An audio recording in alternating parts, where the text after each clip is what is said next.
אתם פשוט פחדנים, חלק 2. למה פחדנים? אני אגיד לכם למה. פוביה ופחד מאפייה זה בסדר גמור, יש לכולם. אבל אם אני אגיד לכם שאני מכין לכם פה בייגל ירושלמי, טעים אמיתי, משני מרכיבים בלבד. אתם תהיו אמיצים להכין? קחו 750 גרם של קמח תופח, תוסיפו לקמח כפית אחת של מלח, תיקחו קופסה אחת של יוגורט יווני של משק יעקב, 8%.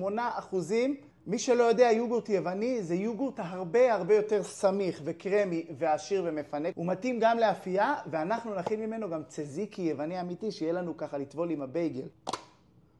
איזה מרקם יש לו, כמו גלידה. על הקמח, ככה ממש, כמו שאתם רואים את כל החבילת יוגורט הזה. כל מה שנעשה זה לערבב עם כף עץ. זה בלי הצפחה, בלי כלום. מתחיל להיווצר לכם כזה בצק, אתם רואים הוא לא כל כך אחיד, הוא קצת גושי. אנחנו לוקחים את היד ופשוט לשים אותו קצת. קשה? לא קשה. אנחנו טיפה מרטיבים את הידיים, ואנחנו לוקחים כדורים בערך בגודל כדור טניס. רואים? ומניחים. אתם רואים? בשיטת הצ'לבלה. קשה?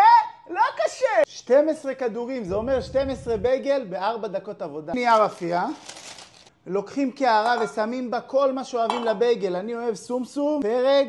יש לי תבלין בייגל כזה שמורכב מכל מיני דברים ושבבי בצל. אתם לא חייבים, שימו מה שאתם אוהבים, רק גם סומסום זה בסדר. ערבב. אנחנו מרטיבים את הידיים, לוקחים כדור ועושים בו חור. ובשיטת הפת שכפלה, טיפה מגלגלים. טובלים אותו בסומסום ומניחים. אנחנו מחממים תנור ל-180 מעלות בלי טורבו, 30 דקות נכניס אותו. עכשיו מה נראה לכם? אנחנו מחכים בחיבוק ידיים 30 דקות שיצא הבייגל? אנחנו נכין צזיקי יווני אמיתי. מה צריך כדי להכין צזיקי יווני אמיתי? יוגורט יווני אמיתי. אתם יודעים מה ההבדל בין היוגורט הרגיל ליוגורט יווני? הסמיכות, המרקם, היוגורט היווני הרבה יותר סמיך. ומי שהיה ביוון יודע שהצזיקי שלהם מגיע סמיך. אתם יודעים שאני הכנתי את הצלחת הזאת? אתם רואים כמה שזה סמיך ויפה?